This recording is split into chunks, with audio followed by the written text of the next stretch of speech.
Ayun mga idol, dumating yung ano ko parcel. Ito yung ano, lagyanan ng cellphone. Yung umiikot ba, kahit gumalong-galon ka, sumasabay. Tingnan natin mga idol. Ibuksan natin kung talagang legit ba ito talaga.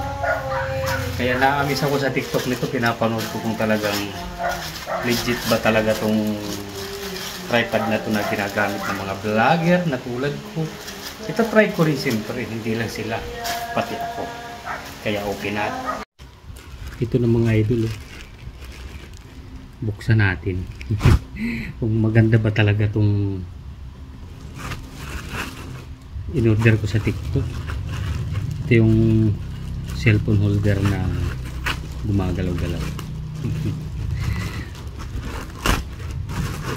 Ito na siya. Ito na siya, nabuksan ko ng mga idol. Charan! Andito na. Andito na.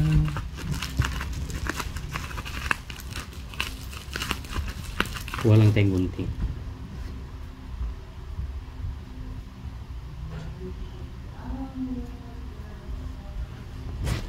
I-try ko to ngayon din mismo mga idol. Kung talagang legit ba talaga to na ano nila. Dahil pag hindi legit to, ipapaano ko sila, ipiplex ko sila sa vlog ko mga idol. Kilala ko sa TikTok yung inorderan ko nito, kaya ito na mga idol. Oh. Wow. Ito siya oh.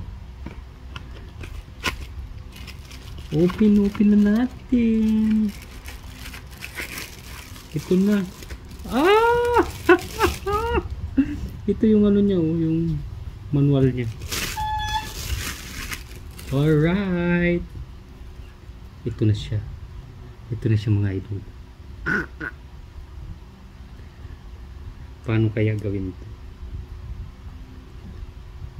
Ito daw yung gumagalaw-galaw.